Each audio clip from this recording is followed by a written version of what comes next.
დღეს ჩემი გადაცემის სტუმრები არიან მარიამ თოფურია, MMA-ის მსოფლიო ვიცე-ჩემპიონი, მრავალგზის მუაი-ტაის პროფესიონალური შეჯიბრებების მონაწილე. ორი კითხვა მექნება. პირველი, რა თქმა უნდა, შეეხება იმას, რომ კიდევ ერთხელ ჩვენი მაყურებლისთვის რომ გააჟღერო, რამ გამოიწვია შენში აი ეს უსამართლობის განცდა, რა არგუმენტაცია გაქვს და რა, ასე ვთქვათ, რატომ იფიქრე, რამ გაფიქრებინა, რომ ხო, აი ეს რაღაც ისე არ იყო ილიასა და ჯასტინის გეიჯის ჯგუფში.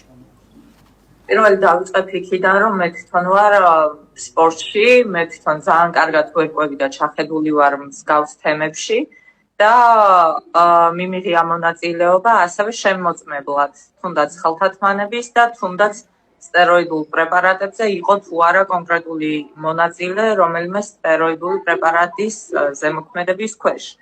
აქედან გამომდინარე თავისუფლება მივეცი, რომ გამიჟღერებინა ის, რაც ვიცოდი იმისთვის, რომ ყველა ადამიანს ქონოდა ინფორმაცია ამასთან დაკავშირებით. პირველი გავაჟღერე ის, რომ ფეხის გულები ქონდა არარეალურად ყვითელი, რაც გამოწვეული არის ღვიძლზე სერიოზული ზემოქმედების მიერ. ზემოქმედება იყო გამოწვეული სტეროიდული პრეპარატებიდან, რადგან რომ არ ყოფილიყო ეს გამოწვეული სტეროიდული პრეპარატებიდან და ყოფილიყო რაღაცა იქ პრობლემა ღვიძლის, თვითონ UFC-ის ჩემპიონატზე არავინ არ გაუშვებდა და არ მიაღებინებდა მონაწილეობას და პირველივე ილიას მიერ განხორციელებული დარტყმის შედეგად პატარა დარტყმაც რომ მოხვედროდა ღვიძლში, მომენტალურ ჩაკეცვას და გათიშვას გამოიწვევდა. შეიშმუშნეთ და რაღაც გაქვთ სათქმელი, არ ვიცი, მოდი დავიწყოთ მინდია. არა, სწორად თქვა ამ გოგონამ, ესეთი რაღაცა თქვა, რომ მეო დარწმუნებული ვარო, რომ ეს ასეაო. განა ვიციო, მეო დარწმუნებული ვარო. დარწმუნებული ყველა შეუძლია იყოს. მოდი დოპინგის ნაწილზე ვთქვათ, ესე თქვა. დოპინგის ნაწილზე არის ეგეთი რაღაცა. ძალიან მარტივი არის რა სინამდვილეში. ამაზე ახლა არაფრის ლაპარაკს, ანუ ლაპარაკს ამაზე აზრი არ აქვს. ძალიან მარტივად არის საქმე. ან გჯერა მაგის, ან არ გჯერა. მე ვერ დავინახე ჯასტინ გეიჯის დოპინგი. ვერ დაინახე. ვერანაირად. ანუ ამ ადამიანს მოკლედ რაც ისაუბრა, ეს არის მისი აზრი. მას ის ფიქრობს, რომ აქვს საკმარისი იმისთვის, რომ ესე გადაჭრით, თქვას, რომ იცი რა, მე 100%-ით დარწმუნებული ვარ, რომ ჯასტინ გეიჯი იყო დოპინგზე და გიფსი ქონდა ხელში. ხო, აი მე არ ვარ 100%-ით დარწმუნებული, რომ ჯასტინ. ასევე შევამჩნიე ის, რომ გეიჯს ხელში ქონდა ბინდები, რომელიც იყო არაბუნებრივი ჩვეულებრივი ბინდები არ არის არც მაგ ფერის და არც მასეთი, რომ ადამიანს რამოდენიმე დარტყმით სახე გადაუფლითოს, ასე რომ ვთქვათ. კარგი, მარიამ, კიდე ერთი კითხვა მაქვს, რადგან ჩართვა შეზღუდული ვართ ამ ნაწილში ტექნიკურად და აი ერთ კითხვასაც დაგისვამთ, რომ აი თქვენ როდესაც აი ესე ინტენსიურად ძალიან ბევრი ფოლოვერები ყავთ, ძალიან ბევრი მოწონება დაიმსახურა თქვენმა პოსტებმა და ძალიან ბევრი ადამიანი თქვენსავეთ ფიქრობს, ეს ფაქტია, ხო? თქვენ სოციალურ ქსელში ფაქტობრივად აზრის ლიდერი გახდით, გამოიკვეთა ეს ბოლო დღეებში ამ ნაწილში და როგორ ფიქრობთ, აი ამ თემაზე ლაპარაკი და საუბარი ალბათ გონიათ, რომ რაღაცა შეიძლება თვითრეფლექსიისთვის იყოს, საჭირო არის, აუცილებელია, აი ამ ნაწილზე რას გვეტყვით, იმიტომ ბევრი იძახის, რომ აი რაღა აზრი აქვს, ხომ ვერაფერ შევცვლით. აი ამაზე რა სიტყვით? აზრი აქვს ერთი ის, რომ ხალხმა იცოდეს სიმართლე. მეტი სხვა არაფერი არ ქონია, ჩემგან მიზანი არ ყოფილა, რომ აი მაგალითად პოპულარული გავხდე ან რაღაცა. მე ისედაც მყავდა გამომწერები, ისედაც მყავს ჩემი გულშემატკივრები, რომლებიც მე გულშემატკივრობდნენ როგორც სპორტსმენს, ძალიან კარგად იციან ჩემი განვლილი გზა და ასე შემდეგ და მე პირიქით ზიანი უფრო მივიღე ამ ყველაფერზე საუბრით, ვიდრე რაღაცა პოპულარობა და ასე შემდეგ. პოპულარობაზე არ ვსაუბრობთ. უბრალოდ ვამბობ, რომ რამდენად ამას აზრი აქვსო, იყო ესეთი საუბრებიც და აი მათ გასაგონათ, რომ მეც ვთვლი, რომ თვითრეფლექსიას აქვს. მე რაში არ გეთანხმებით, რაში არ ვეთანხმებით გოგონას? შენ კაი შეკითხვა დაუსვი, რომ რა აზრი თუ ვინ დაუსვა, რა აზრი აქვს ამაზე საუბარს რა. ნუ აზრი აქვს რომ იმიტომ რომ გაიგოს სიმართლე, საქმეში სიმართლეს ვერ გაიგე. ისე ხედავს ამ ყველაფერს, როცა მთელი მსოფლიო ერთობლივი ძალებით ერთვება უკვე ამ ყველაფრის წინააღმდეგ, რომ აქ სულელი არავინ არ არის და ძალიან კარგად ხედავთ იმ ყველაფერს შესაძლებელია ამან გამოიტანოს რაღაცა აზრი. იმიტომ რომ როგორც სპორტსმენი შეიძლება შემდეგი მე ვიყო.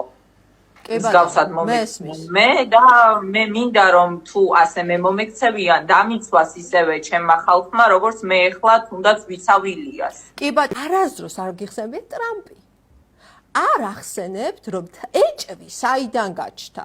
გეიჯიზე კი არ არის სიამოვნებაში ეჭვი. ტრამპზეა ეჭვი რომ ტრამპი არა მაგით არ და უკუდა მაგაშია საქმე რომ იუბილე თავის დაბადებას თეთრ სახლში აი ესე რომ გახედა ილიასო შენ რამდენი პროცენტით ხარ გამარჯვებაში დარწმუნებული 100-თო და რომ ჩაიცინა მაქედან იწყება ხალხის ეჭვები და კი ბატონო მაქედან დავიწყოთ აი ახლა თუ წამომყვები მაშინ სწორი მიმართულებით დააგებ ის რა ქვია მაგ თეორიებს კონსპირაციის თეორიებს არ არის ეს კონსპირაცია იცი რატო არის რაციონალური მარცვალია რას ნიშნავს კონსპირაციული თეორია არის რაციონალური მე მეგონა მეიზეს ალაპარაკოთ მოვედი მეიზებს ალაპარაკოთ უყურე ტრამპზე მეტყვი რამე ეს არ გიჩენს რამე ეჭვს რომ აი ესეთი არა ერთი წუთი ანუ ორი ადამიანი შევიდნენ სხვა პირობებში და ერთ მარჯვენა მეორეს ანტონიო მარგარიტოს კი ბატონო ჰქონდა ის გიფსი ხო კი ეს კალციუმი ჩვენის და გოგირდის ნაზავი კი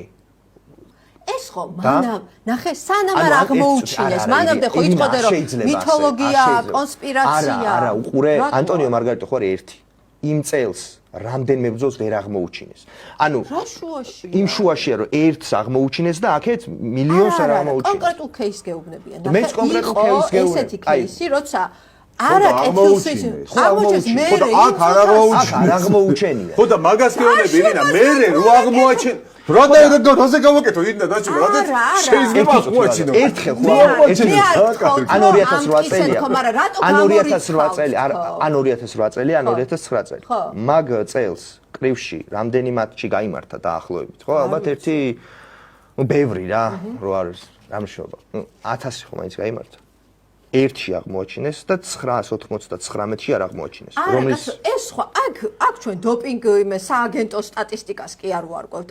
ეს არის რომ ეს მოკრივე რომელიც იყო მიგელ კოტო, რომელიც ყოფილა მე ახლა გავიგე ფავორიტიც და კი მიგელ კოტო იყო ძალიან ანტონიო მარგარიტო არავინ არ იყო მიგელ კოტოსთან შედარებით ესე უხეშად რო. ძალიან ძიმე იყო ფსიქოლოგიურადაც, მენტალურადაც, ფიზიკურადაც რაც მოხდა და იმ წუთას ვერავინ ვერ იეჭვა რომ როგორ ნაყავს ეს ჩვენი მარგარიტო ამ კოტოს და შემდეგ ბრძოლაში ირკვევა რომ თურმე ესე დარღვევაზე წავიდა მარგარიტო და ესეთი რამე ხდება ანუ ნახე აი ხო ანუ კონსპირაცია ხო შეიძლება იყოს რომ აი რაღაც უცხო პლანეტელებმა რაღაცა ქნეს აი ეს რაღაც უფრო ეს არის კონსპირაცია აქ გონივრული ეჭვები რაც ადულს ეს არის ქიმიური პრეპარატი კი ბატონო კი კალციუმი და გოგირდის რაღაც ნაერთითო აკეთებენ ხო დიახ მოდით მე ამ ქიმიური პრეპარატს ქიმიურად არ დავასახელებ, იმიტომ რომ არ მინდა რაღაცა ვიღაცამ არასწორად მიიღოს და არასწორად გამოიყენოს. უბრალოდ გეტყვით, რომ მსგავსი პრეპარატი არსებობს,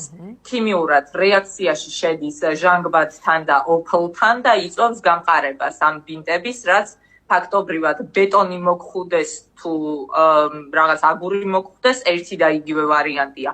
იმიტომ რომ მუაიტაიში არაერთი ჩხუბი ჩამიტარებია, მომხვედრია როგორც იდაყვები, ასევე მუხლები სახეში და როგორც ხედავთ, ჩემს სახეზე არანაირი დაზიანება არ მეტყობა არც სახის კანი გამხსნი, არც გემატომა დიდი ოდენობით არ მიმიღია, ნუ მიმიღია პატარა, მაგრამ ისეთი ჩვეულებრივი გემატომები. არა იმხელა რამხელაც ილიას ჰქონდა და ეს იყო ან გეიჯი არ არის რაღაცა Z-კლასის კრივის წარმომადგენელი. მას არ აქვს რაღაც გამორჩეული იდეალური ჩასმული დარტყმები და რაღაცა არ არისო ბევრი იძახდა ამას და რაღაცა ესეთი მაიკ ტაისონი ხო არ არისო ნახეთ მარიამ თქვენ გააკეთეთ თქვენ ვიდეოებს გავეცანი და ამბობთ რომ აი ილიასო თვალბუდის მოტეხილობა აქვს ორივე მხარეს ესეც აი რაღაც ესეც არისო ჩემთვის არგუმენტი იმის საფიქრად ანუ ბევრი ადამიანი ფიქრობს და თვლის, რატომღაც რომ ჩვეულებრივი მუშტით შესაძლებელია ძვლები ჩალეწოს ადამიანმა. არ ვიცი მე რა დონის მძიმე დარტყმა უნდა კონდეს ადამიანს, რომ ეს მოახერხოს საერთოდ და ასე ჩალეწოს თუნდაც თავის ქალის ძვალი, გაბზაროს, ჩალეწოს ძვლები სახეში და ასე შემდეგ. მით უმეტეს, აი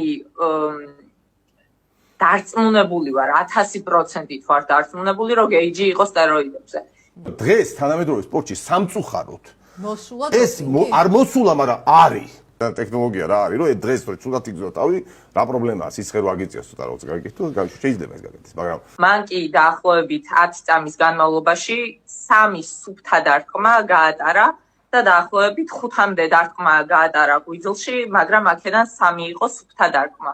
და არ ჩაიგეცა. ღვიძლში ყველა დამეთანხმება, ვინც ძალიან კარგად ერკვევა სპორტში, ვისაც უსპარინგია ან მიუღია რომელიმე ჩემპიონატში მონაწილეობა, თუნდაც ერთხელ რომ მოხვედრია ღვიძლში ან ხელის ან ფეხის დარტყმა, რამდენად ტკივნეული არ არის ეს, უფრო აქედან იჩება ადამიანი, მომენტალურად გეკრება სუნთქვა და უბრალოდ იკეცები და აქ თავდება ყველაფერი და აქედან გამომდინარე მივეც თავს ამის უფლება, რომ მესაუბრა ამ თემაზე, იმიტომ რომ მისი ფეხები, ფეხსგულები იყო არარეალურად ყვითელი. ეს გამომდინარეობს ღვიძლის პრობლემიდან გამომდინარე. ღვიძლს კი ყველაზე დიდ პრობლემას უქმნის სტეროიდული პრეპარატების ძალიან ზედოზირებით გამოყენება და მსგავსი ყვითელი ფეხები არის ეს პატარა რაღაც ჩვეულებრივი სტეროიდები არ არის, ეს არის რაღაცა ძალიან ძლიერი სტეროიდული პრეპარატი. ბევრი ამბობდა იმას, რომ აი ყბაში კარგად არ დაარტყაო და ყბაში კარგად რო დაერტყა ილიასო, გათშავდა. მერწმუნეთ ხალხო, მაგას ისეთი პრეპარატები ქონდა მიღებული, ყბაში დაერტყა და გათშავდა არა, ორივე მხარეს ყბა რო გატეხოდა და ეს ქვედა ყბა ჩამოკიდებული ქონოდა, მაინც ფხიზლად იქნებოდა და ვერაფერი ვერ გათშავდა. მადლობა. ეს არის ნორმალური სპორტსმენისთვის. და დღეს კიდევ ერთი რაღაც მინდა აღვნიშნო, რომ დღეს ჩემს Facebook გვერდზე, როცა შევედი, ძალიან ბევრმა ადამიანმა ალბათ გამომიგზავნა სპამი და ბანი დაედო ჩემს Facebook-ს. ამ ყველაფერმა მე იმაში უფრო დამიმტკიცა ის ყველაფერი, რომ მე რეალურად ჭეშმარიტად სიმართლეს ვლაპარაკობ და სიმართლე მწარეა და ხალხს არ უყვარს სიმართლე, ასე რომ გამომიჩნდნენ მტრები და შეეცადნენ ასე ჩემს გაჩუმებას. რაღაც რამე ასე. კი ბატონო, კარგით, მარიამ, ძალიან დიდი მადლობა, რომ თამამად გამოთქვით თქვენი აზრი და მართალი გითხრათ, მე მოყვებით ამ ლოგიკაში და გეთანხმებით.